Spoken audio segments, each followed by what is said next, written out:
इस बीच लखनऊ में हुए अग्निकांड को लेकर समाजवादी पार्टी ने यूपी सरकार को घेरा। इसे सरकार की लापरवाही बताया।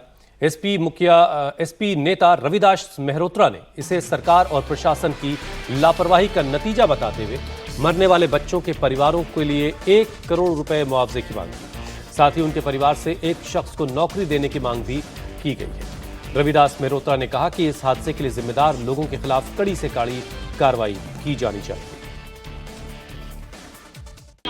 यहाँ पर लखनऊ में अलीगंज में बहुत भीषण आग लगी, जिससे जो है 15 युवाओं की मौत हो गई है और कई लोग बहुत गंभीर रूप से घायल हैं। ये केवल दर्दनाक हादसा ही नहीं है, ये सरकार और प्रशासन की लापरवाही का परिणाम है, जिसके कारण से 15 छात्र और युवकों की मौत हुई है।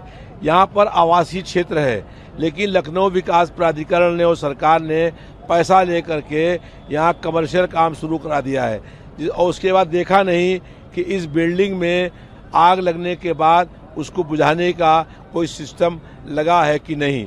ये सरकार की प्रशासन की घोर लापरवाही थी, जिसके कारण से ये दर्दनाक जो है हादसा हो गया है। यहाँ पर जो है वो 15 लोगों की मौत हो गई है। हमारी मांग है कि जिन लोगों की मौत हुई है उनके परिवार में के लोगों को 1 करोड़ रुपया आर्थिक मुआवजा दिया जाए। उनके परिवार में किसी एक व्यक्ति को सरकारी नौकरी दी जाए और जो लोग घायल हैं उनको 50 लाख रुपया सरकार तत्काल मुआवजा देने का काम करे। आज जो मुआवजा सरकार ने दिया है वो बहुत कम है। यहाँ पर बहुत माँओं ने अपने बेटे को यहाँ पढ़ने भेजा था और बच्चे पढ़ने आए थे, भविष्य को बनाने के लिए आज उनकी जान चली गई है। ये सरकार लगातार युवाओं के भविष्य के साथ खिलवाड़ करने का काम कर रही है और अब उनकी जान लेने का भी काम कर रही है।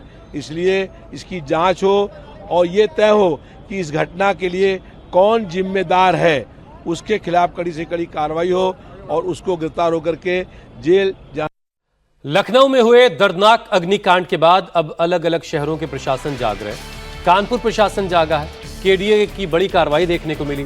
देर रात प्रशासन ने अवैध कोचिंग सेंटर्स और कई अलग अलग प्रतिष्ठानों पर कार्रवाई की, जिसके तहत कई दुकानों और संस्थानों को सील किया गया। जानकारी के मुताबिक कानपुर विकास प्राधिकरण ने अवैध रूप से चल रहे कोचिंग इंस्टीट्यूट्स और प्रतिष्ठानों के खिलाफ कानूनी कार्रवाई शुरू कर दी है, जिसके तहत अब तक 16 संस्थान सील किए जा चुके हैं। पटना फायरिंग मामले के बाद एक बार फिर से खान सर की मुश्किलें बढ़ सकती हैं। दरअसल पटना के मुसल्लापुर स्थित खान ग्लोबल स्टडीज में फायर डिपार्टमेंट ने दूसरी बार फायर सेफ्टी की जांच की, जिसमें फायर ब्रिगेड की टीम को कई कमियां मिली हैं। हालांकि 7 जून को मिली कमियों के बाद संस्थान ने कुछ सुधार किए, लेकिन विभाग ने उन्हें कम बताया। डिपार्टमेंट की ओर से कहा गया है कि कोचिंग सेंटर में फायर स्टेयर का निर्माण अधूरा है, जबकि स्प्रिंकलर और डिटेक्टर सिस्टम भी पूरी तरीके से ऑटोमेटिक नहीं है। इसके लिए विभाग ने 10 दिन का समय भी दिया है। साथ ही चेतावनी भी दी गई है कि मानक पूरे नहीं होने पर नियम अनुसार कार्रवाई की जाएगी।